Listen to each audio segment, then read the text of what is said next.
Olá, eu sou Janaína Spolidoro, especialista em neuroeducação, elaboradora de material didático, e para esse vídeo em especial também gostaria de lembrar que eu tenho uma formação aí em letras que me ajuda na questão literária. Hoje, gente, falaremos um pouquinho sobre uma psicologia que tem por trás dos contos de fada.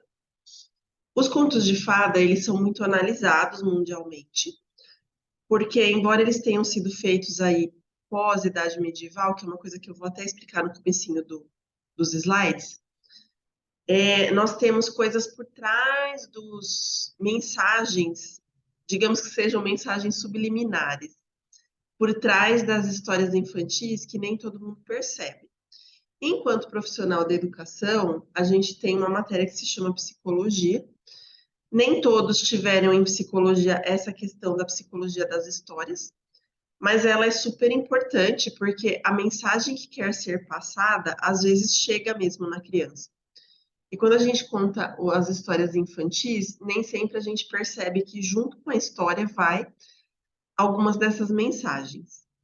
Claro que não com o mesmo teor da mensagem original lá da idade em que foram feitos os contos de fadas, foram escritos, porque eles eram bem mais fortes que hoje. A gente tem umas versões mais amenas, mais leves do que eram esses contos.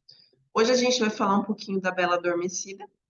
É uma história aí bastante popular, mesmo porque depois a gente teve aquele filme Malévola, né, que é relacionado à Bela Adormecida também, trazendo aí uma outra versão. E enquanto eu arrumo os slides, você pode aproveitar para se inscrever no canal, curtir o vídeo e compartilhar com as pessoas que vocês acham que podem se beneficiar com essa informação. A Bela Adormecida. Antes da gente falar sobre a Bela Adormecida em si, eu gostaria de retomar a intenção dos contos de fada. É um slide bem curtinho, porque eles são escritos com uma função social, né? Eles têm duas, na verdade, funções sociais. Alertar, por meio de histórias curtas, a população para alguma ameaça. Por que eu dei ênfase no curtas? Porque nós já falamos aqui no canal que tem algumas histórias, que nem Peter Pan, A Ilha do Tesouro, Mulan, eles não são contos de fada, gente. Contos de fada vão ter no máximo 10 páginas. E nós temos algumas histórias que viraram contos de fada que foram anteriormente romances de cavalaria. Por exemplo, A Bela e a Fera já foi um livro de em torno de mais de 100 páginas, que era um romance de cavalaria, baseado numa história real mesmo, da França. E mais tarde, em 1700 e alguma coisa, A Bela e a Fera foi reescrito em uma versão mais curta e mais fantasiosa, com toques de contos de fada. Então, por isso que hoje em dia, A Bela e a Fera é um conto de fada. A versão original, que era um livro de romance de cavalaria, como eu falei para vocês, ela, além de ter mais de 100 páginas, ela tinha outro nome. Tá? Então, a categoria conto de fadas é atribuída a alguns contos por causa dessa modificação. Mas, no geral, são histórias que alertam, né? No caso aí, por exemplo, da Bela e a Fera, não apenas alerta, mas também traz uma lição de vida, que é a segunda parte aqui da intenção, que é ensinar modos de superar transições e obstáculos. Embora a gente esteja falando da Bela Adormecida, eu vou falar brevemente da Bela e a Fera, só para vocês entenderem. Na Bela e a Fera, ela se casa com uma criatura, né, muito feia, né? Ela tem assim características que vão mudando de autor para autor, mas em geral ela vai ser ou peluda, ou vai ter uma aparência muito grotesca, né? E vai ter acontecido alguma coisa ali, alguma magia com ela.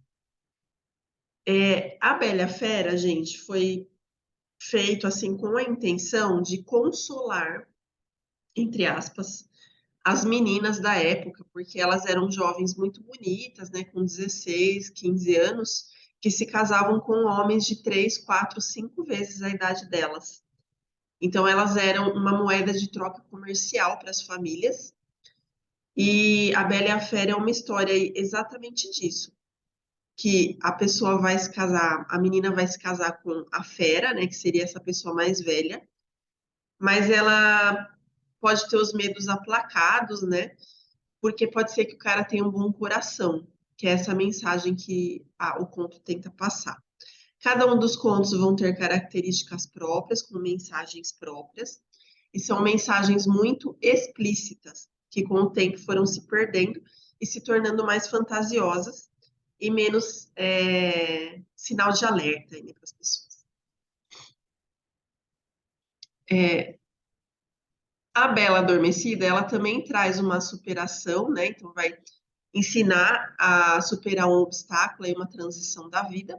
E eu vou explicar com mais detalhes nesse vídeo. Esse da Bela e a Fera eu expliquei bem por cima, tem outras coisas por trás que eu não vou tratar aqui, tá? Eu trouxe só uma linhazinha do tempo para vocês entenderem uma coisa. Tem as idades da história geral, né? Os tempos aí, a partir da Idade Média, que é o que nos interessa, com as datas, limite de cada uma, tá? Na Idade Média, a gente tem ali 1453, podendo se estender a 1500, com algumas características, porque sempre tem um período de transição. Isso na parte de literatura. Então, nessa parte da Idade Média, a gente tem o que a gente chama de romance de cavalaria.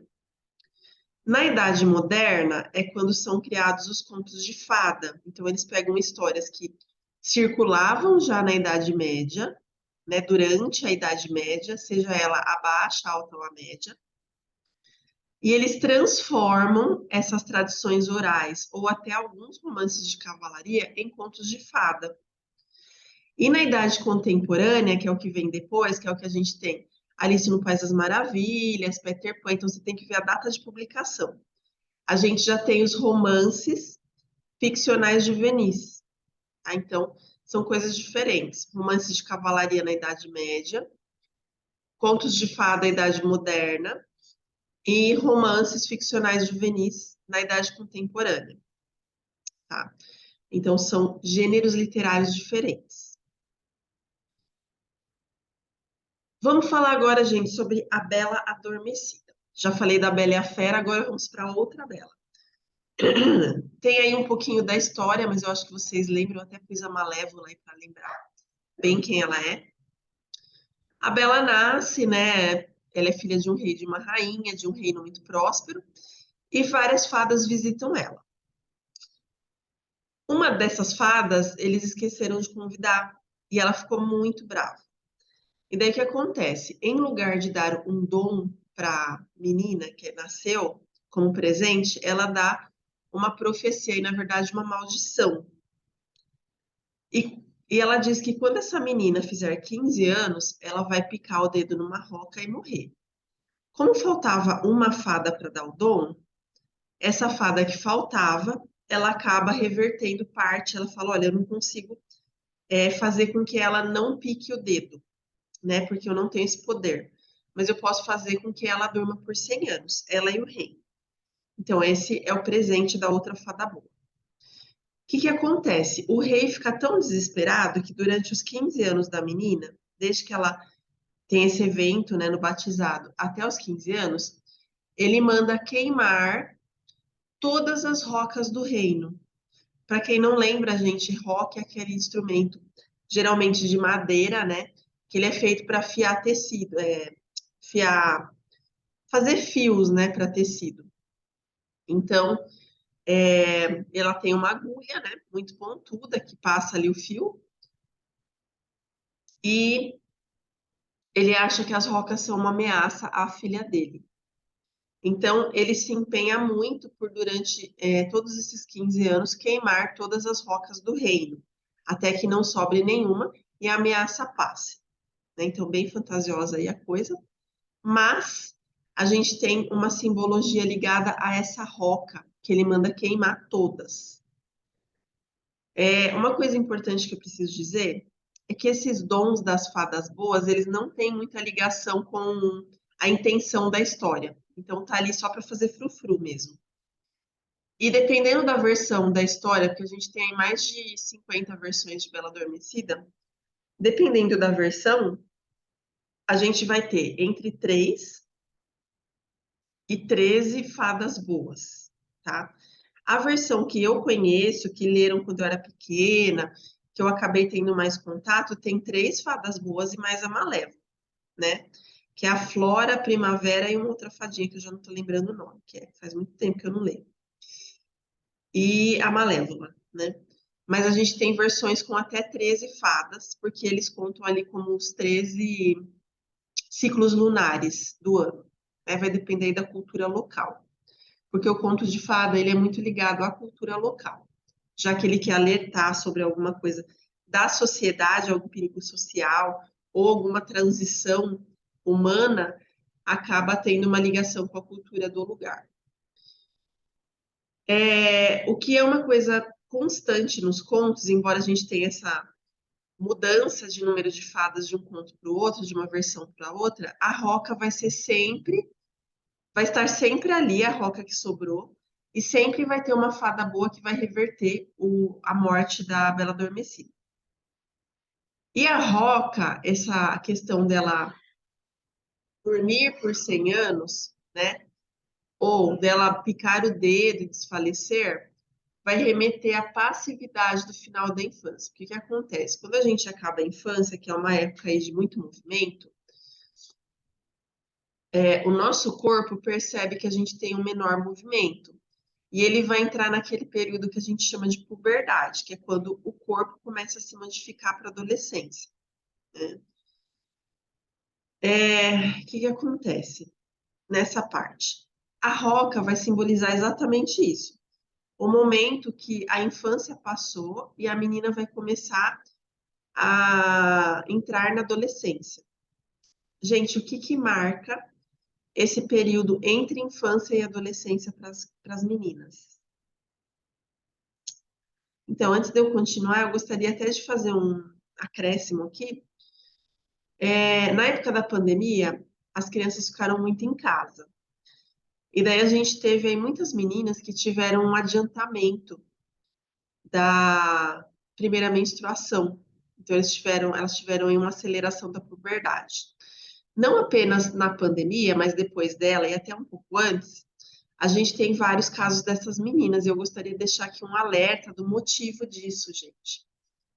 Devido a utilizar muito a questão do celular, das telas, as crianças ficam mais paradas. Quando você deixa o seu corpo mais parado durante a infância, que a criança está lá com 7, 8 anos, com 9 já pode vir a primeira menstruação.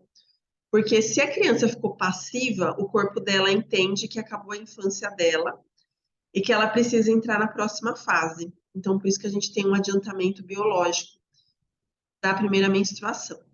Que no caso da Bela Adormecida acontecia por volta dos 15 anos, porque eles eram muito ativos naquela época, não tinha internet, né? Então, quando ela pica o dedo na roca, a simbologia muito forte que tem por trás é a representação da menarca, que é a primeira menstruação. Então, é como se ela, pela primeira vez, é como se ela se tornasse uma mulher, né? Traduzindo aí para a linguagem mais popular. O rei, gente, ele é um homem. Então, ele não vai compreender bem a necessidade dessa menstruação da menina, que é quando ele tenta proteger aí de uma maneira fantasiosa, colocando todas aquelas rocas queimadas, né? A rainha, vocês vão notar que sempre está ali junto com o rei. Ela fica preocupada no momento do batizado, mas depois ela não aparece. Nos momentos em que o rei queima as rocas, né? Então o rei está muito mais preocupado com a primeira menstruação da filha do que a mãe. E no momento que a Bela Adormecida põe o dedo ali na roca, né, na agulha, a gente nota que nunca os pais estão juntos, porque ela está sempre junto dos pais. Só que naquele momento em específico, isso não acontece. Por alguma razão mágica, quase que mágica, ela se desmembra da família naquele momento. É como se fosse uma jornada individual. E daí isso vai simbolizar a incapacidade dos pais protegerem a criança do crescimento. Então, apesar de todo aquele rebuliço que o pai faz queimando as rocas do reino, ele não consegue impedir a filha de se tornar mulher. E tem também uma simbologia em relação ao caminho para chegar na sala da roca.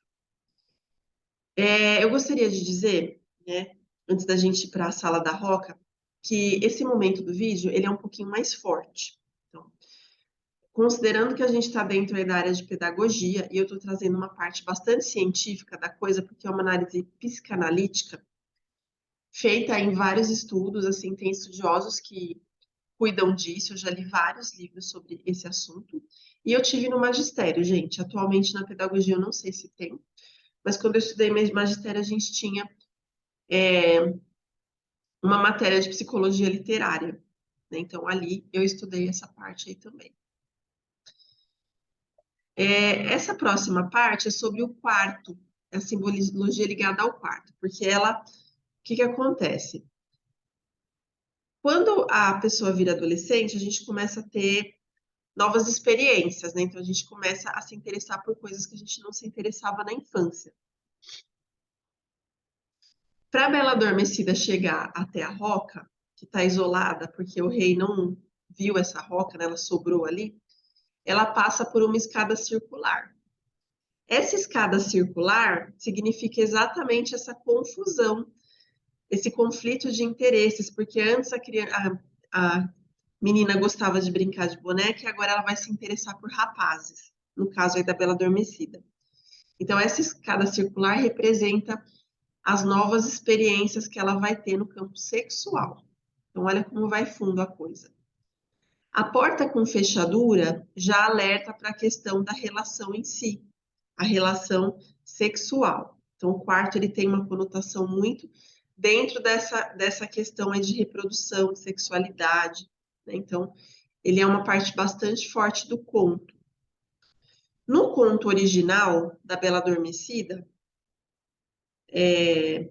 o La Belle Dormant, eles têm algumas perguntas entre a Bela Adormecida e a senhora que está afiando na roca, e eu retirei alguma delas da história para vocês terem uma noção que elas têm duplo sentido, né? Então, a Bela Adormecida vai para a senhora que está afiando, porque como o pai dela sempre queimou as rocas, ela nunca tinha visto uma, né? E pergunta assim: que coisa é essa que salta de um lado para o outro? Então, se você olhar para a história original com essa visão da sexualidade, dessa questão aí da primeira menstruação, você vai ver que várias falas, porque nesse momento tem várias falas ali, elas têm duplo sentido, trazendo para essa questão sexual. Então, que coisa é essa que salta de um lado para o outro, né? Então, sempre vai ter esse lado aí que a gente não vê nas histórias atuais, porque elas foram modificadas para servir na sociedade que a gente vive atualmente, para os nossos propósitos. E o quarto escuro, porque ela vai subir uma escada circular, dá num quarto escuro e trancado, né? Ele dá essa ideia do proibido, que ela não pode alcançar porque ela é virgem, né? E o sono? O sono dela de 100 anos. Claro, depois de tantas emoções que a Bela Adormecida vive, ela vai ficar esgotada e cair num sono profundo, gente. Porque é uma coisa assim que exauriu a menina, né? Essa experiência. Quando ela dorme, é o momento que ela está protegida dos pretendentes. Então, é quando, na história, supostamente, ela protege a castidade dela. Então, como ela ainda não teve um pretendente, não namorou, mesmo ela tendo a menarca, ela acaba sendo protegida aí dos possíveis pretendentes e de uma violação aí para a época, né? Que seria a perda da virgindade antes do casamento, que é o que o rei não quer que aconteça.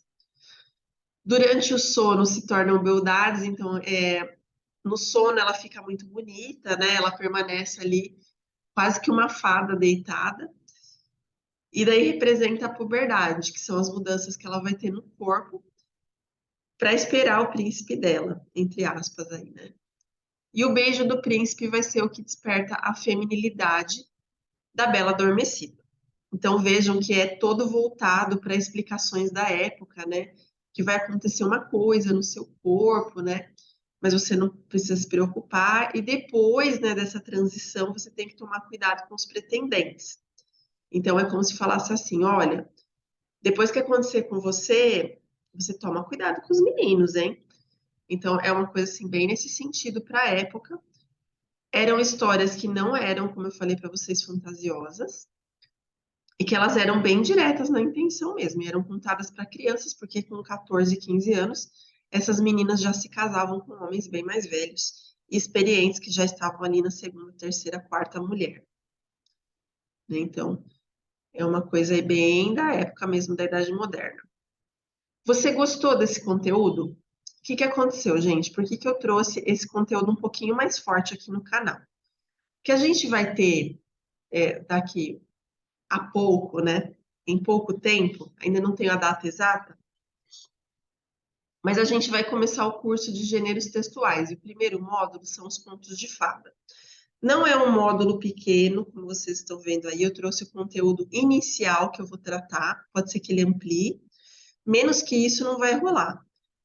Mas no curso eu vou falar um pouquinho sobre a história dos contos de fada. Então, por que que se chama contos de fada se não tem fada? De onde que vem essa ideia? Quem que começou com esse negócio de contos de fada? Vou falar o que você explora na educação infantil, o que que você explora no primeiro ano, segundo, terceiro, quarto. A gente vai ter até uma tabela que você vai poder ir anotando durante as aulas o que que é ideal para cada série naquele conto de fadas, né? Porque a gente vai explorar conto por conto.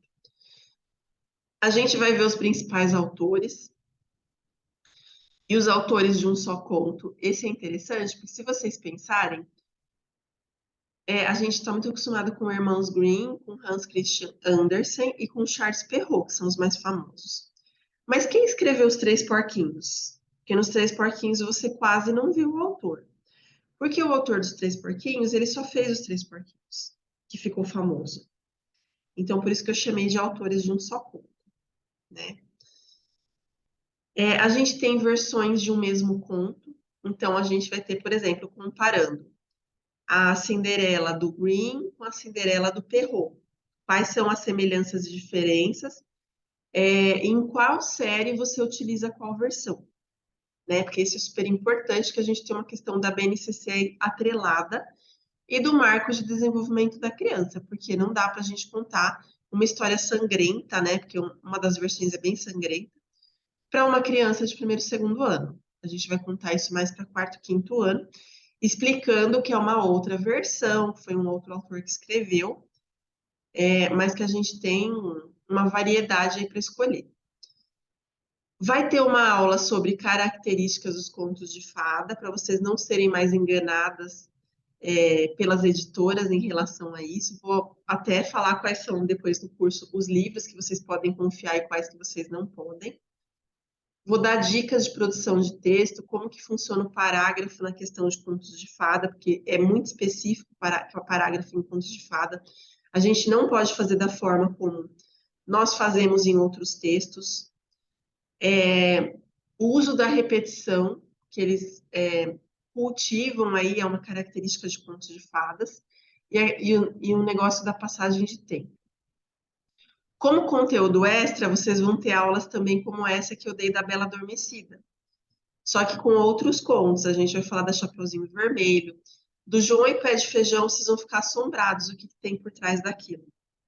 João e Pé de Feijão, eu acho que é um dos que são mais fortes, assim, sabe? Em questão de conteúdo por trás. Então, a gente vai falar sobre identidade e vocação. Quando você lê um conto para criança, o que que permanece, né, na cabeça da criança? Porque a gente está transmitindo uma mensagem social muito forte, que foi amenizada ao longo dos anos. Mas nem por isso a gente deixa de passar uma mensagem. Isso vai ficar com a criança. É quase assim. Me diga qual conto de fadas você gosta mais e eu vou te dizer com o que mais você se preocupa na sua vida. É quase isso, né? Então, as coisas que marcaram sua vida têm muita relação com o conto que você gostava mais. A psicologia por trás, que é essa história tipo a Bela Adormecida, e o lado sombrio. Vocês também vão ficar sabendo algumas coisas um pouco não tão agradáveis de contos de fada, mas são fatos, né? Então a gente não pode ignorar sendo profissional da educação. Se você estiver interessado no curso de gêneros textuais, entre em contato com a Cirlei por esse WhatsApp que eu deixei na tela. E eu gostaria de dizer por que que é importante você entrar agora em contato com a Cirlei. Como a gente vai estar no módulo 1, eu quero fazer no mínimo 4 módulos. Então, eu vou tratar minimamente aí de 4 gêneros textuais. Quando for para fazer o curso mesmo, ela vai mandar um questionário para a gente ver o interesse das pessoas que estão fazendo o curso, né? Então, aí eu estou fazendo contos de fada, mas eu também gostaria de ver sobre fábulas. Então, você vai clicar na caixinha de fábula. Ah, eu queria também ver sobre notícias. Então, você vai clicar na caixinha de notícias. Ah, eu gostaria que você falasse mais de Parlenda. Então, caixinha da Parlenda. É por isso que é importante você entrar em contato. Se você não entrar em contato, eu não tenho sua participação e eu não consigo fazer o curso de acordo com as suas necessidades, o que é mais importante ainda, né? Esse curso, gente, ele vai ser dado no Google Classroom, tá? Ele não vai ser na plataforma do Clube de Membros, porque ele é um curso que eu preciso ter um certo contato com a pessoa, porque vai receber atividades pedagógicas, tá? Então tem toda uma apostila que é diferente. Tem algumas questões que eu não consigo fazer no Clube de Membros, por isso que ele vai ser separado. Então, esse daí em especial, vocês podem entrar em contato com a Cirlei. Ainda não temos muitos detalhes, mas você já fica na lista de interesse e daí você já pode também responder esse questionário para ajudar a gente e você. Espero que você tenha gostado do conteúdo de hoje e até nosso próximo vídeo aqui no canal Janaína Polidoro.